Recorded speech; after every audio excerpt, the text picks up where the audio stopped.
Hello everyone, welcome to our channel and welcome back to today's vlog. It's Sunday morning around 9 am.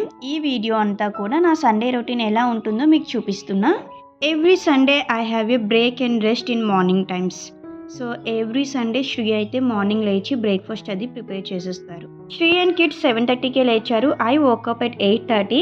So వాళ్ళన్నీ prepare చేసేసి నాకు లేపారు. శ్రీకి నాకు coffee పెట్టారు, కిడ్స్కి Horlicks with toast. Actually every Sunday మా బ్రేక్ఫాస్ట్ మ్యాగీనే ఉంటుంది, కానీ లక్కీకి స్టమక్ అప్సెట్ అయింది. సో అందుకే ఈ వీక్ మ్యాగీ చేసుకోలేదు. వెదర్ చూడండి చాలా ఫాగీగా ఉంది. ఫ్రిడ్జ్లో దోశ బ్యాటర్ ఉంది, బ్రేక్ఫాస్ట్కి దోశలు చేద్దామని పాపం తీసి బయట పెట్టారంట. కానీ దోశ బ్యాటర్ కండిషన్ చూడండి ఎలా ఉందో, ఫుల్ బర్ఫ్ అయిపోయింది, గరిటె కూడా రావట్లేదు అందులో నుంచి. సో అందుకనే దోశలు వేయలేదు. పిండి బయట వదిలేస్తే పులవట్లేదు, ఫ్రిడ్జ్లో పెడితే ఇలా ఉంటుంది. ఇంక ఈ వింటర్ అంతా కూడా ఇలాంటి ప్రాబ్లమ్స్ని ఫేస్ చేయాలి. అయితే ఫిష్ ఇది కూడా ఐస్ అయిపోయింది, సో అందుకే తీసి బయట పెట్టాను. సో 11 అలా అయితే 11:30 అయితే కుకింగ్ స్టార్ట్ చేస్తాను, ఎందుకంటే తొందరగా చేసేస్తున్నా అవి చల్లగా అయిపోతాయి. మరి మనం అసలు ఫుడ్ తినలేము. Morning without doing brush bed coffee అయితే తీసుకున్నా. సో తీసుకొని ఒక 15 minutes 20 minutes ముచ్చట్లు పెట్టి ఇప్పుడు బ్రష్ అయితే చేస్తున్నాను. మెయిన్ వాటర్ చాలా చల్లగా ఉంటున్నాయి గైస్, హ్యాండ్స్ పెడితే చాలు ఫ్రీజ్ అయిపోతున్నాయి. సో అలా ఉంటే మనం ఏం వెళ్తాం వాష్రూమ్స్కి కానీ ఫ్రెష్ అవటానికి కానీ. సో అది రీజన్ లేట్గా చేయటానికి. గ్రీజర్స్ ఉంటాయి కదా, ఎందుకు ప్రాబ్లం అని మీరు అనుకోవచ్చు. ఆ గ్రీజర్ ఆన్ చేస్తే ఒక 1 hour టైం పడుతుంది వాటర్ హీట్ అవటానికి. ఈ లోపు నా వర్క్ అంతా చేసేసుకుంటాను నేనైతే. వింటర్లో చాలా టైం తీసుకుంటుంది వాటర్ హీట్ అవటానికి. ఇంకా నేను కూడా ఫ్రెష్ అయ్యాను. ఒక 1/2 hour హీటర్ దగ్గర కూర్చొని స్కిన్ కేర్ చేస్తాను. స్కిన్ కేర్ అంటే పెద్ద ప్రొడక్ట్స్ అవి కొనేసి స్కిన్ కేర్ చేయండి గేస్, నార్మల్ ప్రొడక్ట్సే. సో వింటర్లో ఈ బేసిక్ స్కిన్ కేర్ అయినా మనం చేయాలి కదా. నేను స్కిన్కి పెద్దగా కేర్ తీసుకోను. సో అందుకే చూడండి వింటర్ స్టార్ట్ అవగానే నా లిప్స్ పిగ్మెంటేషన్ చూడండి, లిప్స్ అంతా కూడా బ్లాక్ అయిపోయినాయి.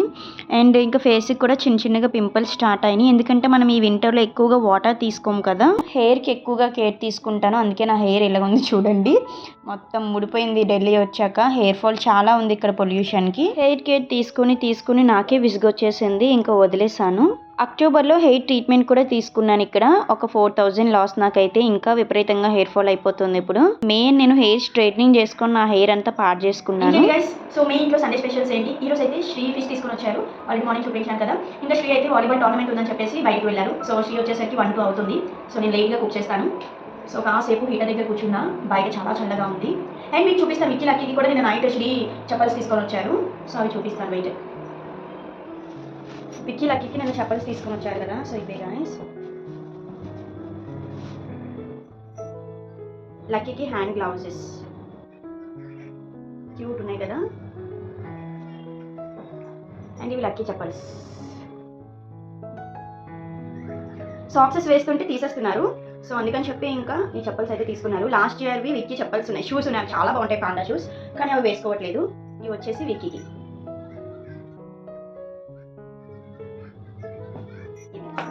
లాస్ట్ వ్లాగ్లో గ్రాసరీస్ తీసుకొచ్చారని చెప్పాను కదా. సో ఇవి క్యాంటీన్ నుంచి తీసుకొచ్చిన items. So Surf, oil, Maggi packet అన్నీ కూడా క్యాంటీన్ నుంచి తీసుకుంటాం.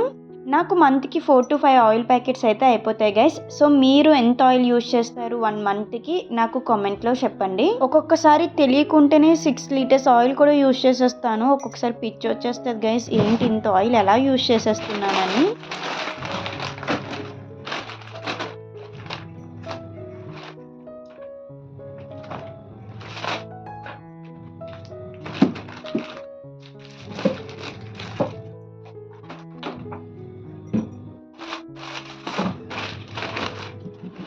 ఇంకా కుకింగ్ స్టార్ట్ చేశాను. ఫస్ట్ ఫిష్ కర్రీ చేసేస్తున్నా. ఫిష్ కర్రీ కోసం మసాలా ప్రిపేర్ చేస్తున్నాను. ఇందులో నేనైతే ఆనియన్స్, టమాటోస్, అల్లం, వెల్లుల్లి, జీలకర్ర అండ్ ధనియాలు వేసి మిక్సీ పట్టాను. ఆయిల్ హీట్ అయ్యాక ఆనియన్స్, టమాటోస్, పచ్చిమిర్చి వేసి ఫ్రై చేస్తున్నా. ఈ ఫిష్ తీసుకొని వచ్చారు. ఈ ఫిష్ చాలా జిడ్డుగా ఉంటుంది గైస్. ఈ ఫిష్ నేమ్ కూడా నాకు తెలియదు. ఎంత జిడ్డు అంటే నాకు కడుగుతుంటే లిటరలీ చాలా చిరాకు వచ్చింది. ఈ ఫిష్ ఎందుకు తీసుకొస్తారంటే ఇందులో ఒకటే ముళ్ళు ఉంటుంది గైస్. సో కిడ్స్కి తినడానికి ఈజీగా ఉంటుందని వాళ్ళ కోసం ఈ ఫిష్ తీసుకొని వస్తారు. లాస్ట్ వీక్ కూడా ఈ ఫిష్ తీసుకొని వచ్చారు, రోహు కూడా తీసుకొని వచ్చారు. రోహు నాకు చాలా ఇష్టం, చాలా టేస్టీగా కూడా ఉంటుంది. ఇది కూడా బాగుంది, కానీ కొంచెం జిడ్డే ఎక్కువ. ఫ్రై బాగుంటుంది, పులుసు కూడా టేస్టీగా ఉంటుంది, కానీ కొంచెం జిడ్డు ఉన్నట్టు అనిపిస్తుంది నాకైతే. ఓకే, ఎనీవేస్ ఈ ఫిష్ నేమ్ మీకు తెలిస్తే కామెంట్ సెక్షన్లో చెప్పండి నాకు. ఆనియన్స్ అవి ఫ్రై అయ్యాక టమాటో పేస్ట్ వేసుకున్నాను. అది పచ్చివాసన పోయినంత వరకు కూడా ఒక 2 మినిట్స్ మీడియం ఫ్లేమ్లో ఫ్రై చేసుకొని అందులో ఉప్పు కారం వేసాను అండ్ చేప ముక్కలు వేసేసి లైట్గా కలిపేసి వదిలేస్తాను, లేదంటే ఇవి ముక్కలు ఇరిగిపోతాయి మళ్ళీనా. చింతపండు రసం కూడా వేసేసి ఒక్కసారి కలిపి మీడియం ఫ్లేమ్లో అయితే ఒక 10 మినిట్స్ కుక్ చేసుకున్నాను. చేపల పులుసు అవుతూ ఉంటుంది, ఇంకా ఫ్రై పీసెస్కి మసాలా పట్టిద్దాం. సో ఫ్రై పీసెస్కి ఇవైతే తీసాను నేను. ఇందులో కారం, ఉప్పు, ఫిష్ మసాలా అండ్ ఒక స్పూన్ కార్న్ఫ్లోర్ వేసాను. నా దగ్గర అల్లం వెల్లుల్లి పేస్ట్ లేదు, సో అందుకే అల్లం వెల్లుల్లి పేస్ట్ వేయలేదు. అది ఉంటే ఒక స్పూన్ వేసుకుంటాను నేను. మసాలా అంతా చేప ముక్కలకి బాగా పట్టించి ఒక 10 మినిట్స్ అయితే పక్కన పెట్టుకున్నా. నేనైతే చాలా సింపుల్గా చేస్తాను ఫిష్ ఫ్రై. ఫిష్ కర్రీ కూడా అయిపోయింది. నేను ఇక్కడ గట్టి పెట్టుకుంటా అలా చేతితోనే కడాయిని తిప్పుతున్నా. సో ఇంకా లాస్ట్లో ఫిష్ మసాలా వేసేసి కొత్తిమీరతో గార్నిష్ చేసేసుకొని స్టవ్ ఆఫ్ చేసేస్తాను. ఫిష్ ఫ్రై కోసం పక్కన ప్యాన్ పెట్టి ఆయిల్ హీట్ చేస్తున్నా. ఆయిల్ హీట్ అయ్యాక చేప ముక్కలను వేసేసి ఫ్రై చేసేసుకోవడమే. ఫిష్ ఫ్రై ఎప్పుడు కూడా నేను ప్యాన్ మీద ఫ్రై చేస్తాను, ఎందుకంటే ఆయిల్ కొంచెం తక్కువ పడుతుంది. డీప్ ఫ్రై కన్నా షాలో ఫ్రైనే నేను ఎక్కువ చేస్తాను. డీప్ ఫ్రై ఎప్పుడు చేయలేదు నేను ఫిష్ని, అండ్ షాలో ఫ్రై చేసుకుంటేనే బెస్ట్ అనిపిస్తుంది నాకు.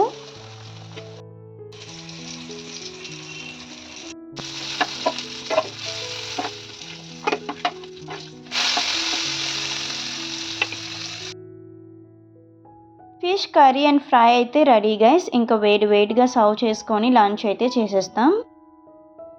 లంచ్ చేసేసాం గైస్. ఇంకా వాటర్ లేదు, వాటర్ అయిపోయింది. సో అందుకే నేను వాటర్ క్యాన్ పట్టుకొని లక్కీ నేను అయితే కిందకి వచ్చాం. లక్కీని కిందకి తీసుకొని వచ్చి చాలా డేస్ అవుతుంది, సో తను బోర్ ఫీల్ అవుతుంది. అందుకే ఒక హాఫ్ అన్ అవర్ కింద టైం స్పెండ్ చేద్దామని లక్కీని అయితే తీసుకొని వచ్చాను. విక్కీ అండ్ శ్రీ అయితే పై రూమ్లోనే ఉన్నారు. ఒక హాఫ్ అన్ అవర్ అవుతుంది, లైట్గా ఎండ వచ్చింది, అందుకే కాసేపు కింద పార్క్లో లక్కీని ఆడిద్దామని చెప్పి నేను లక్కీ కిందకి వచ్చాం. ఇంకా ఈ వీడియో ఎండ్కి వచ్చేసింది గైస్. ఐ హోప్ ఈ వీడియో మీకు నచ్చితే please like, share, comment and subscribe to our channel. Thank you for watching. See you soon in the next vlog. Until then, stay happy and healthy. Take care. Bye bye. Keep smiling.